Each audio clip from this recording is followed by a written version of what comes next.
gyvenimą likimas mane aš jį vadinsiu dabar vieni povolu. Kiek gyvenimo likimas mane su juo suvedė.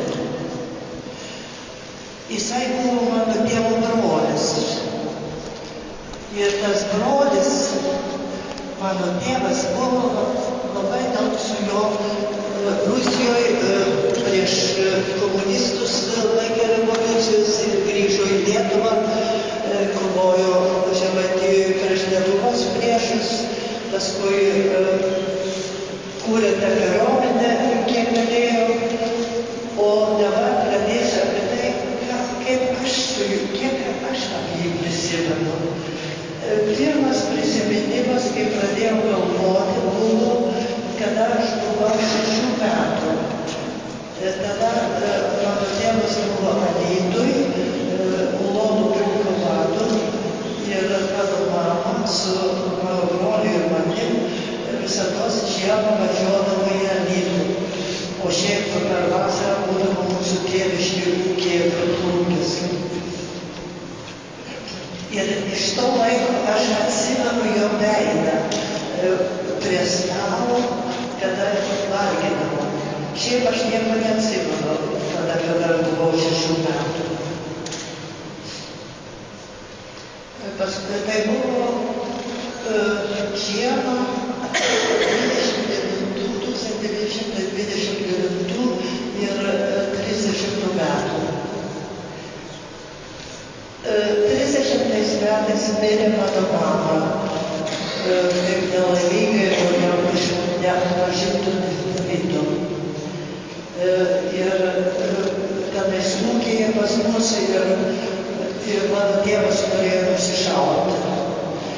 Ir tada tas dėdė Povilas ir ypatingai jo sesuo Elena,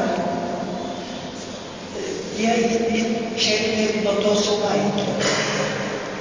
Aš tik tai atsimenu iš to momento, kada girdėdavau iššaukę. Tu to nedarysi, tu to nedarysi.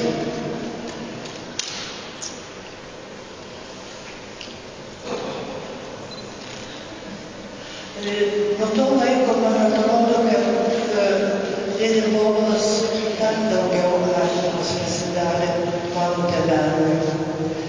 Jie tada, mano tėvas išvežė mumis pas močiutę, iš motinos pusės Gytumenus, tada jis mus lankydavo, o kartais ir kartu su dėdė Povilu, nes nežinau kodėl dabar, turbūt, kad jis automobilį turėjo. Ir tada jis buvo jau Čiuteliuose, kur jisai pradėjo ūkininkauti, dėdė Povilas. Ten Čiuteliai nuo Gytuvės buvo netoli, taip kad mes su broliu tenais ir pasukdavom. Ypatingai jeigu tėvelis būdavo ir kartu nuvažiuodavo tenais Čiuteliuose, tai atsimenu, kad buvo gražus būdas, mes nebuvom prie tokio gražaus pripratę. Dėdės žmona, jinai buvo vokietė iš Latvijos, jinai buvo labai ištinti, bet labai mokėjo viską gražiai padaryti namuose ir vaikus labai gražiai auklėti. Tuo tarpu mes su broliu, kadangi mama buvo jau mirusi, tėvas tik kas antrą savaitę atvažiuodavo mūsų aplankyti, tai mes žinoma buvom išauginiai. Ir teta Irena, dėdės žmona, vis mums auklėdavo. Pas mums, žinoma, nelabai patikdavo. Ir už tai mes kartais jau paskui nebenorėjom pas ją važiuoti. Vieną kartą tai teta Irena klausė manęs, ar tu gerumą nešioji?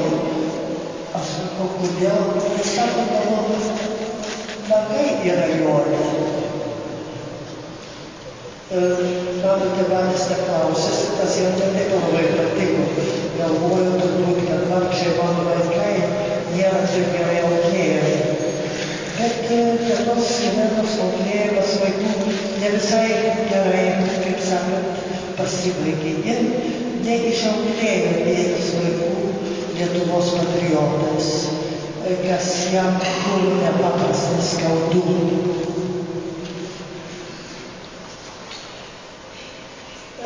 Man atrodo, dėdė Povilas 30 metais iš kariuomenės išėjo, o mano tėvelis 33. Ir tada jie labai daug būdavo kartu. Dėdė Povilas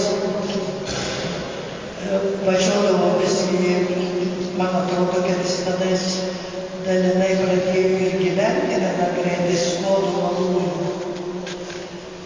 O mano tėvelis Sadoj nusipirko tokį labai seną malūną ir už tai jie irgi taip labai turėjo daug bendro ir dėl to dažnai mes dėdė Povilą matydavom pas mumis. Kad, man atrodo, dėdė Povilo šeima gyveno iš pradžių Kaune, bet to negaliu pasakyti. Bet paskui jie gyveno ir Skuodo malūne.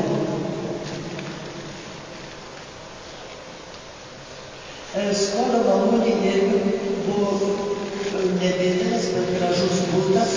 Aš atsimenu, vieną kartą buvau per naujus metus su tėveliu. Ir ten Irena darė tokią maskaradą.